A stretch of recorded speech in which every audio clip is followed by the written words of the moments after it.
chère communauté musulmane, je vous conseille ainsi qu'à moi-même de craindre Allah subhanahu wa ta'ala. Et sachez qu'Allah dit dans le Coran, ô vous les croyants, ne consommez pas vos biens les uns les autres injustement, à moins que vous ne commerciez par consentement mutuel, et ne vous entretuez pas. Allah est certes miséricordieux envers vous. Et quiconque commet cela par transgression et injustice, nous le jetterons au feu. Voilà qui est facile pour Allah. Mes chers frères et sœurs, il y a bien un mal qui touche notre communauté aujourd'hui, qui est celui de voler l'argent d'autrui sans la moindre raison. Le fait d'utiliser l'argent d'autrui injustement est interdit en islam, comme le brigandage, les braquages, le vol par mensonge ou faux témoignage, la tricherie dans les relations commerciales et les jeux du hasard. Dans cette ayah, Allah nous met en garde de voler l'argent des autres par n'importe quel moyen.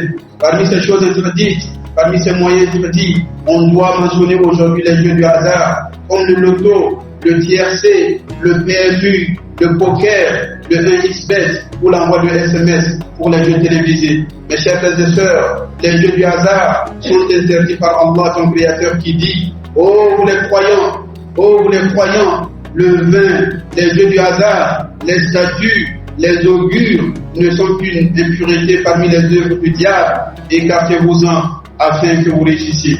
Ensuite, Allah dit: le diable ne veut que jeter l'hostilité et la haine entre vous par le vin et les jeux du hasard, et vous détourner de l'évocation d'Allah et de la prière. Allez-vous donc y mettre fin? Ensuite, Allah dit dans la suite des ayats: obéissez à Allah et obéissez à son messager et prenez garde. Et si vous vous détournez, sachez qu'il n'incombe à notre messager que de transmettre clairement le message. Chère communauté musulmane, chers frères et sœurs, quant à la cause de son interdiction, l'homme raisonnable y décèle de nombreux aspects. Premièrement, les jeux du hasard poussent l'individu à lier son gagne-pain au hasard, à la chance et aux illusions. Au lieu de travailler sérieusement, de compter sur la sueur de son front, de respecter les causes légalement établies par Allah pour gagner dignement sa vie.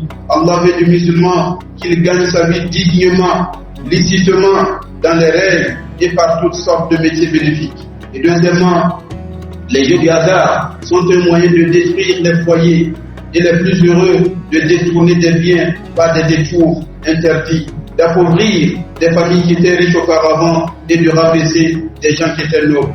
Troisièmement, les jeux du hasard sèment la haine et l'inimitié au sein des joueurs, dont les uns spolient les biens des autres parce qu'ils les récupèrent injustement.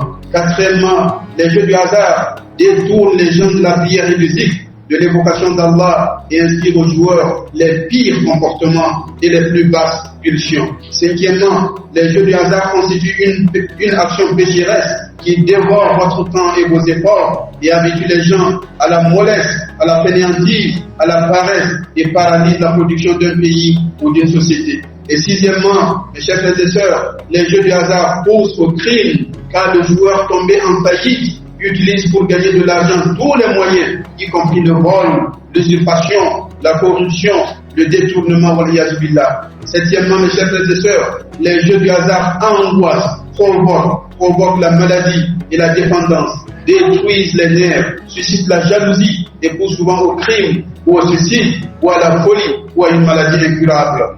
Huitièmement, mes chers frères et sœurs, les jeux du hasard poussent les joueurs dans les pires pratiques, telles que la consommation du vin et de la drogue. Et rappelez-vous qu'Allah subhanahu wa ta'ala a interdit les jeux du hasard et le vin dans une même ayat. Donc méditez-la, lisez-la, méditez bien cette ayat, ce verset.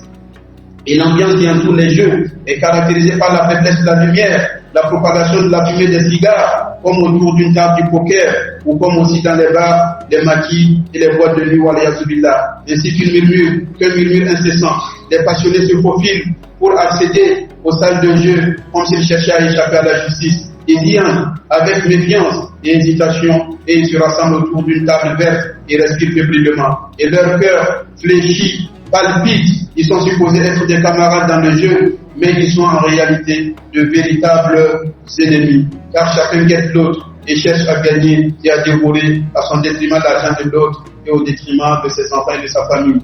Le propriétaire de la salle s'évertue à paralyser leurs sensations par la diffusion d'une musique suave qui fait rêver, par la sollicitude d'hôtesses complaisantes, pour les yazoubillah, par toutes sortes de liqueurs et de tabac, de drogue. On note autour de la table maintes manières de tricher et de tromper, une ambiance diabolique ensemble. Mes chers frères et sœurs, combien de maisons se sont appauvries à cause des jeux du hasard? Combien de ventes se sont affamées à cause des jeux du hasard? Combien de corps ne trouvent plus de quoi se vêtir à cause des jeux du hasard? Combien de foyers détruits? Combien de fausses pieuses qui se plaignent de leur mari joueur, qui dilapide tout ce qu'il a entre ses mains, qui dilapide tout ce qu'il a comme argent? Combien d'emplois perdus parce que l'employé est coupable d'un détournement inspiré par sa pulsion de pratiquer les jeux du hasard? Et combien d'hommes ont vendu leur religion et leur honneur à la table des jeux?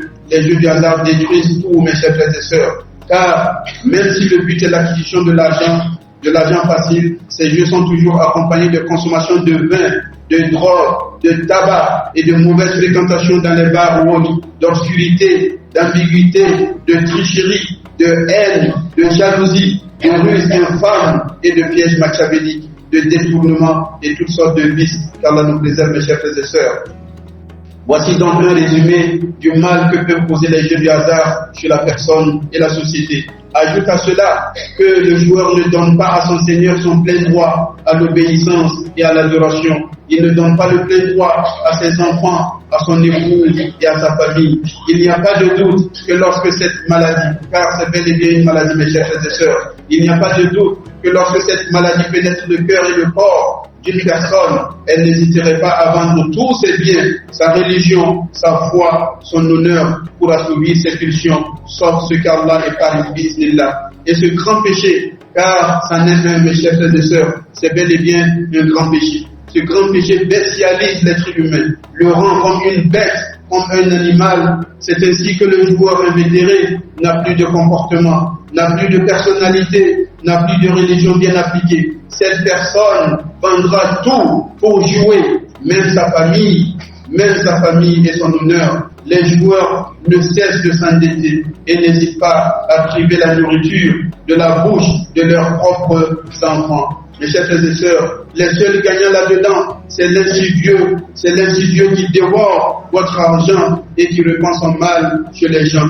Craignez donc Allah et repentez-vous à lui pendant qu'il est encore temps de ce mal interdit par Allah dans son Coran, par son messager et tous les musulmans sincères. Demandez à Allah qu'il vous rende suffisant votre gagne-pain licite et qu'il vous le bénisse. Écoutez votre prophète sallallahu alayhi wa sallam qui dit: certes, Allah est bon et n'accepte que ce qui est bon. Et le Coran a exhorté notre prophète sallallahu alayhi wa sallam et tous les messagers en leur disant ceci: ô vous les messagers, mangez de ce qui est bon et licite et faites de bonnes œuvres. Certes, je sais pertinemment ce que vous faites. Allahumma inna nas'aluki. Allahumma inna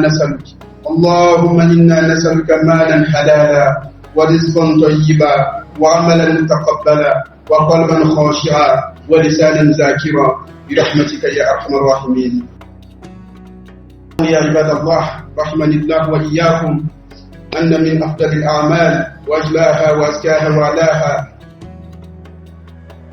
فنصلي على نبينا وقرة أعيننا صلى الله عليه وسلم، فإن النبي صلى الله عليه وسلم قال: إن من أفضل أيامكم يوم الجمعة فيه خلق آدم وفيه قبل وفيه النفخ وفيه الصعق، فأسروا علي من الصلاة فيه فإن صلاتكم معروضة عليه. وقال صلى الله عليه وسلم: أكثروا الصلاة علي فإن الله قد وكل بي ملكا عند قبري فإذا صلى علي رجل من أمتي قال لي ذلك الملك: هذا فلان ابن فلان قد صلى عليك ساعة، فيا له من شرف لا تضيعوه ويا له من حق للنبي صلى الله عليه وسلم فلا تقصروا فيه. اللهم صل على محمد وعلى آل محمد كما صليت على إبراهيم وعلى آل إبراهيم إنك حميد مجيد. وارض اللهم عن الصحابة أجمعين، وارض اللهم عن الخلفاء الراشدين أبي بكر الصديق وعمر الفاروق وعثمان ذو النورين وأبي سبتين علي، وأنا معهم بمنك وكرمك يا أكرم الأكرمين. اللهم اجعلنا ممن رضيت أقوالهم وأعمالهم وصيامهم وقيامهم وقبلتها يا رب العالمين. اللهم اجعلنا جميعا من المقبولين، اللهم اجعلنا جميعا من المقبولين، اللهم اجعلنا جميعا من المقبولين يا ربنا يا ربنا يا حي يا قيوم. إن هؤلاء القوم من الرجال والنساء قد اجتمعوا في هذا المسجد المبارك يؤدون فريضة الجمعة، يرجون رحمتك ويخافون عذابك. اللهم فارحمهم أجمعين، اللهم فارحمهم أجمعين، اللهم فارحمهم أجمعين، واغفر لهم ولمن شكروا له يا رب العالمين. اللهم اغفر لهم ولمن شكروا له يا رب العالمين. اللهم اغفر لهم ولمن شكروا له يا رب العالمين برحمتك يا أرحم الراحمين.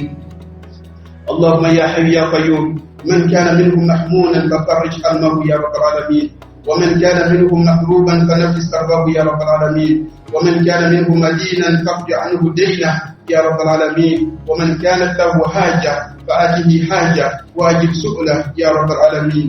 اللهم أدم الخير والبركة والأمن وقوة الجماعة على بلادنا. اللهم احفظ ولاة أمورنا، اللهم احفظهم ووفقهم وسددهم. اللهم إن كانوا صادقين على الحق فأعنهم ولا تعن عليهم. اللهم من أرادهم بسوء فرد سوءه على نفسه واشغله بأمره يا رب العالمين. اللهم زد جماعتنا قوة وزد ألفتنا ألفة، واحفظ كل مخلص في بلادنا يا رب العالمين من الرجال والنساء. اللهم يا ربنا لا ترينا في بلادنا وبلاد المسلمين إلا ما يسر المؤمنين يا رب العالمين. اللهم نجي المستضعفين من المسلمين، اللهم نجي المستضعفين من المسلمين. اللهم انصرهم في فادا، اللهم انصرهم في دوري، اللهم انصرهم في جفرة، في سلج، وفي جدو، وفي سائر بلادنا وفي سائر قرانا برحمتك يا أرحم الراحمين. إلهنا إن أعداءنا ينقلون مكرا كبارا وأنت يا ربنا أكبر. اللهم فرد مكرهم عليهم واحمي المسلمين أجمعين يا رب العالمين. ربنا آتنا في الدنيا حسنة وفي الآخرة حسنة وقنا عذاب النار. والله تعالى أعلى وأعلم، وصلى الله على نبينا وسلم، وقم إلى صلاتكم يرحمكم الله.